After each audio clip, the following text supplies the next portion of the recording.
Olá galera, tudo bem? Olha só, na nossa aula de hoje a gente vai entender um pouco mais de como aconteceram os processos de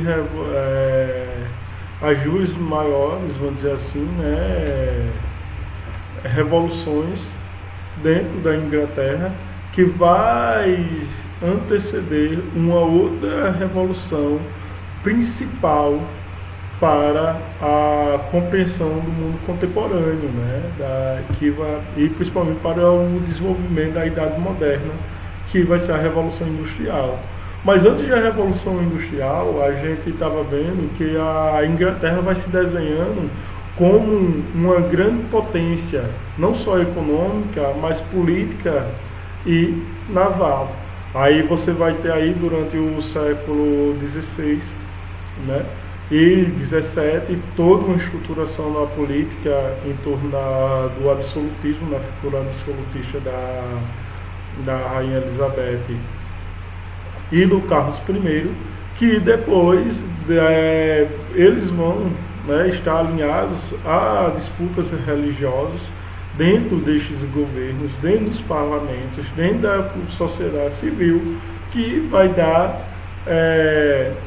vamos dizer assim, bases para o início de uma guerra civil, ao qual chamamos de Revolução Puritana, né? E depois nós vamos ter aí uma outra revolução chamada a Revolução Gloriosa, que também vai contribuir para a modificação das estruturas, primeiro inglesas e depois da sociedade europeia ao todo. Novamente eu volto a repetir, né? Quando estávamos estudando sobre o iluminismo, a gente estava vendo que vários pensadores vão influenciar o tempo todo nas modificações estruturais, políticas e sociais das sociedades nesta época.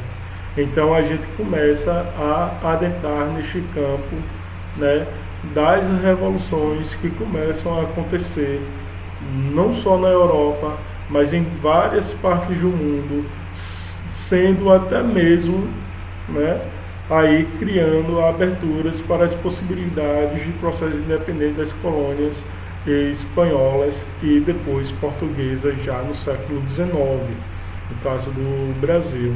Então vamos à nossa aula, deixa eu cortar aqui.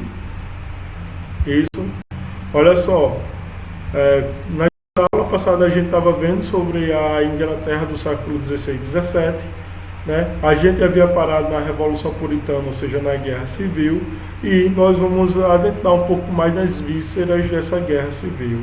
A gente, só para recapitular, estava havendo um conflito aí de interesses religiosos entre anglicanos contra os puritanos, né? Então, os anglicanos apoiados ou defendendo aí o rei Carlos I, e nós temos aí os puritanos, que eles vão estar aliados à ideia do parlamento, né, porque a maioria dos parlamentaristas eles eram puritanos, né. Aí nós temos aí o conflito, ele durou entre 1642 a 1649, né, entre os partidários do rei Carlos I da Grã-Bretanha e os parlamentaristas, né. O confronto entre o rei Carlos I e o parlamento fez implodir a Guerra Civil Inglesa, conhecida como Revolução Puritana. Após ser derrotado por Oliver Cromwell, Carlos I foi declarado culpado de traição e executado, né. Então, só para recapitular, aí as consequências dessa guerra civil inglesa que a gente viu na aula anterior. As causas são encontradas nos acontecimentos sociais, econômicos, constitucionais e religiosos. Nós vimos aqui, né, principalmente aqui, que nós temos aí o rei versus o parlamento, nós temos os grupos sociais, alteza e burguesia monopolista versus burguesia comercial e manufatura, gente e homem. E nós temos aí na religião a rivalidade entre anglicanos ou católicos versus puritanos ou presbiterianos, né? Então, foi uma guerra de estrutura de contextos gerais, de vários grupos sociais antagônicos uns aos outros, que fizeram com que essa guerra ela engrandisse. Empenhar, aí temos aí, né?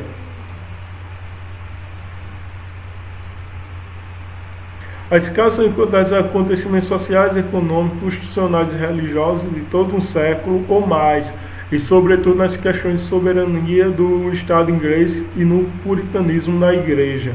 Empenhado em unificar religiosamente o país sobre a Igreja Anglicana, o rei, que a gente está falando aqui, Carlos I, enfrentou a rebeldia da Escócia, que era quase totalmente presbiteriana, né? Então, aí membros do parlamento. Esta disputa política cresceu até provocar um conflito armado em 1642.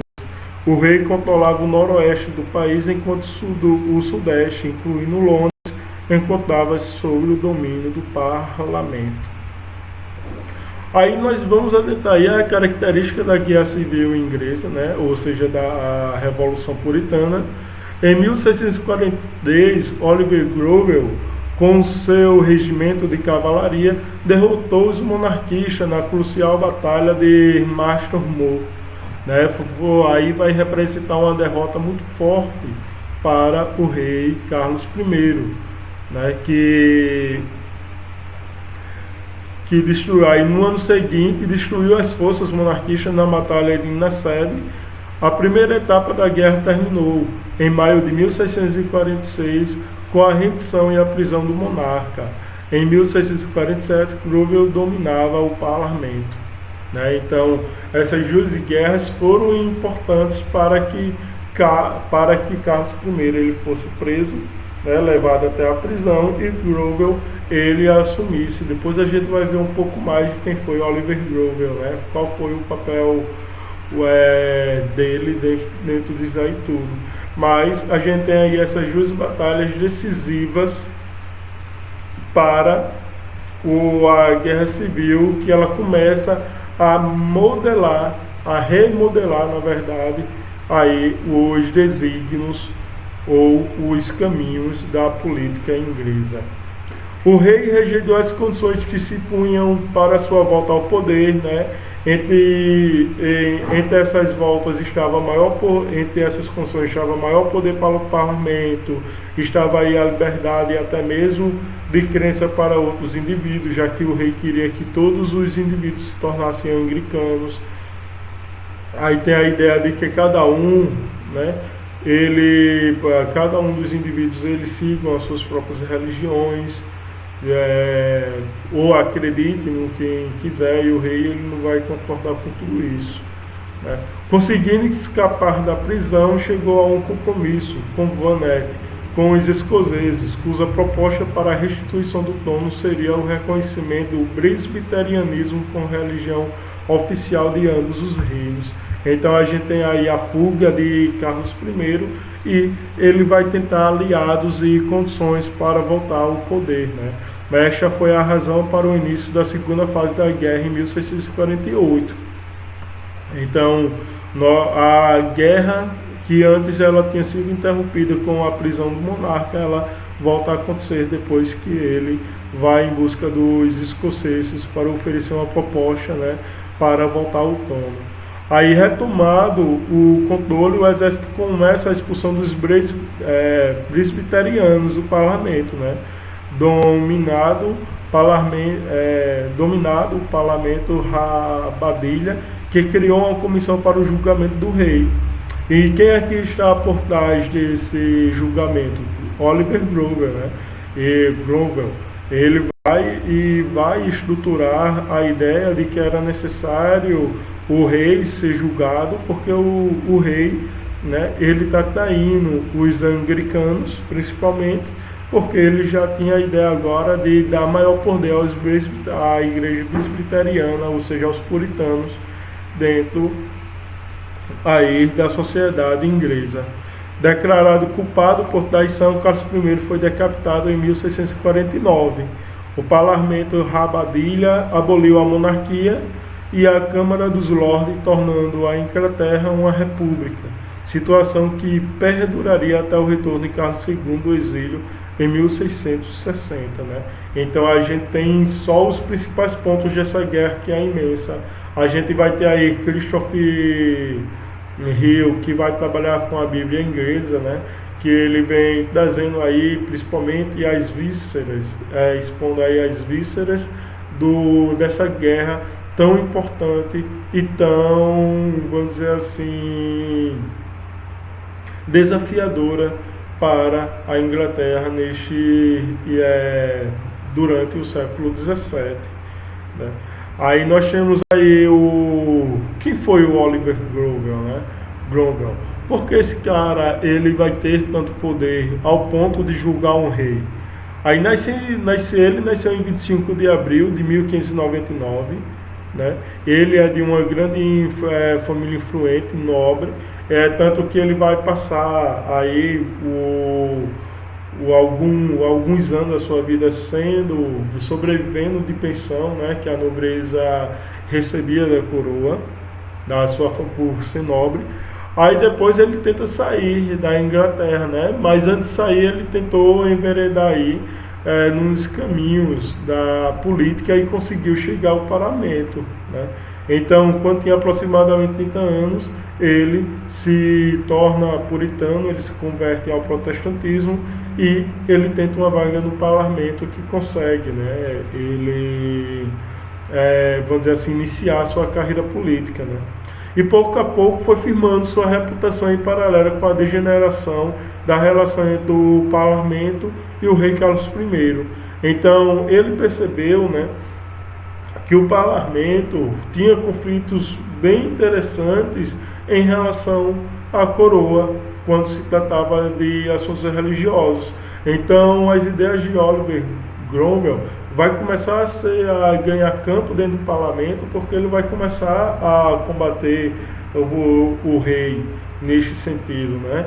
Então a gente vê aí as estratégias que o Cromwell ele vai utilizando para conseguir chegar até onde ele vai chegar. Ele vai tentar pegar a confiança aí do parlamento, que cada vez mais está comprando seus discursos contra a figura do rei, né? Que era o segundo monarca da casa Stuart, sendo que o primeiro monarca foi a rainha Elizabeth I. Destacando-se por sua liderança nata e capacidade de organização, Cromwell assumiu o comando das forças reunidas pela Câmara dos Comuns para lutar contra o monarca, né? Então ele começa a pegar para si os conflitos existentes entre o parlamento e a coroa, e o parlamento vai dar a ele autonomia para enfrentar de maneira direta, né, o rei Carlos I. Na Batalha de Endeavour, em outubro de 1642, ele esteve no comando de tropas pela primeira vez.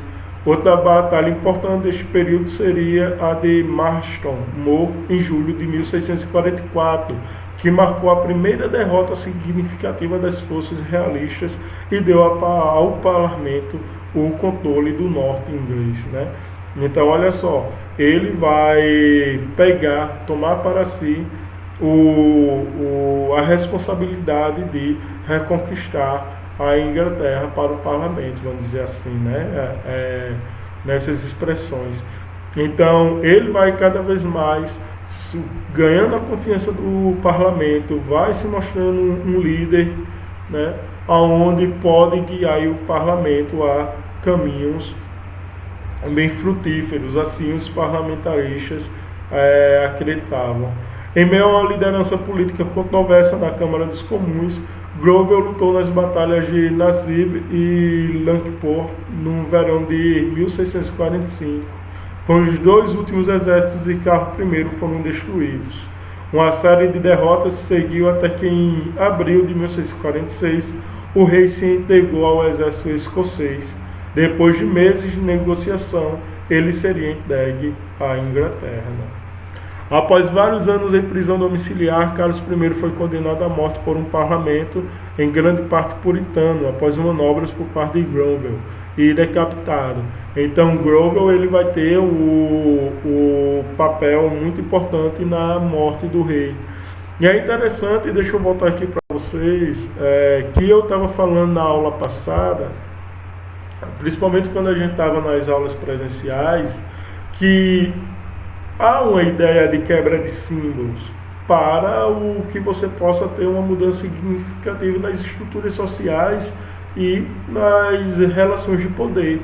Então não só basta você dominar, é necessário você fazer com que os indivíduos sintam que esta relação, né, que ela já não existe mais, que uma nova relação está sendo traçada. E como isto é possível? Decapitar o rei. Porque o da morte do rei representava aí também a morte da monarquia, né? Aí depois a gente vai entender outro mecanismo, porque esta prática de decapitação, ela vai ser, vamos dizer assim, vai ser um grande marco dentro das revoluções, né? Sempre a buscar o rei, julgar o rei. Aí nós vamos fazendo um paralelo com os pensadores iluministas que estudamos nas aulas presenciais, né? Então a gente vai vendo aí que essa ideia de pegar, de capturar o rei, não era só porque ele era inimigo político, mas era necessário mostrar para esta sociedade que a forma de governo mudou, que a relação mudou, que a política mudou, que agora novos horizontes estão se desenhando, né? Então o rei, a morte do rei, não representa só a figura de uma pessoa morrendo, é um sistema todo morrendo, indo, vamos dizer assim, perdendo a cabeça, literalmente. Aí deixa eu voltar aqui, né, para vocês. Aí, embora teoricamente seu filho exilado, homônimo, e o tenha sucedido no trono, na prática seria Growell quem o seguiria ao instalar uma república inglesa, né? Então, com a morte primeiro, quem assumiria seria o Carlos II, mas, na verdade, Growell, né, ele vai aí convencer o parlamento de instituir uma república, e o próprio Growell, né, ele vai ser programado pelo parlamento em 1652 como o protetor, né, do reino. Então você não tem o rei, você tem um protetor, aí do reino não, né, o protetor da república, o protetor da Inglaterra, né. Então você tem a figura, vamos dizer assim, de que uma espécie de presidente, né. Mas só que o Growell, ele não vai aí ter que ficar, deixa eu voltar aqui, ele não vai ficar insatisfeito, né.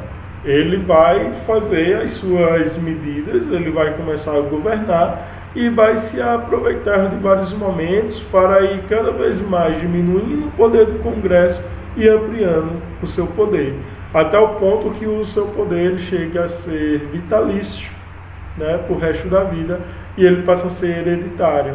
Ou seja, é tanto que ele vai ser chamado de o falso republicano, porque todos os poderes que ele vai começar a concentrar na sua mão, ele vai aí dar uma ideia vai lembrar, na verdade, uma monarquia, né? Eu não estou dizendo aí, portanto, que ainda o Growell ele se torna um rei, não, mas o fato de que o cargo de protetor, né, desta república que a Inglaterra se torna, passa a ser um cargo vitalício e passa a ser um cargo hereditário, passado de pai para filho, lembra a forma de governo monarca. Aí, deixa eu voltar aqui.